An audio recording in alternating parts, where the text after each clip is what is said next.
આગામી તારીખ 21, 22 અને 23મી ફેબ્રુઆરીના 3 દિવસ માટે સુરતના દાંડી દરિયા કિનારાનું પ્રવાસી સ્થળ તરીકે વિકાસ થાય તે હેતુ માટે સી ફૂડ ફેસ્ટિવલ 2025નું ભવ્ય આયોજન કરાયું છે, જેની માહિતી આપવા માટે પત્રકાર પરિષદનું આયોજન કરવામાં આવ્યું હતું. Surat district aquaculture farms producers organization cooperative society limited અને દાંડી ગામના લોકો દ્વારા તારીખ 21 ફેબ્રુઆરીથી તારીખ 23મી ફેબ્રુઆરીના રવિવાર સુધીના 3 દિવસ માટે દાંડી ગામના લોકો દ્વારા સી ફૂડ ફેસ્ટિવલ 2025નું આયોજન કરવામાં આવ્યું છે.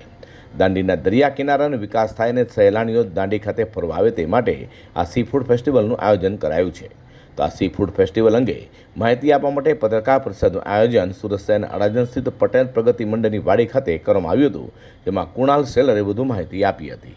District aquaculture farmers producer organization society દ્વારા દાંડી ગામ ઓલપાડ મુકામે દાંડી દરિયા કિનારાને ડેવલપ થાય, દાંડી ગામના રહેવાસીઓને અને દાંડી ગામના આજુબાજુના ગામના રહેવાસીઓને રોજગાર મળે તે હેતુથી સી ફૂડ ફેસ્ટિવલ 2025નું આયોજન કરવામાં આવ્યું છે.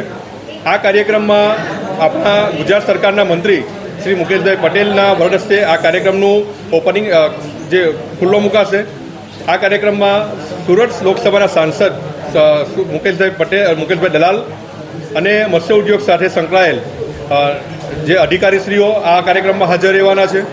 આ કાર્યક્રમમાં 40થી વધુ સ્ટોલ રહેશે ખાણીપીણીના. આ કાર્યક્રમમાં પ્રથમવાર એર મોટર શો થવા જનાર છે અને આ કાર્યક્રમમાં સી ફૂડ ફેસ્ટિવલમાં આવનાર તમામ લોકો પેરાગ્લાઇડિંગની પણ મજા માણી શકશે. 23 તારીખે ભારત પાકિસ્તાનની જે મેચ છે તે પણ અમે ત્યાં લાઈવ સ્ટ્રીમિંગ કરવાના છે, જેથી કરીને આ ફેસ્ટિવલમાં આવનાર તમામ લોકો આ મેચનો લાઈવ નિહાળી શકે અને મજા લઈ શકે.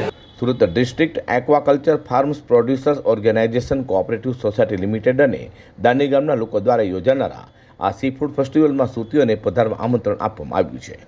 Bureau report G10 news.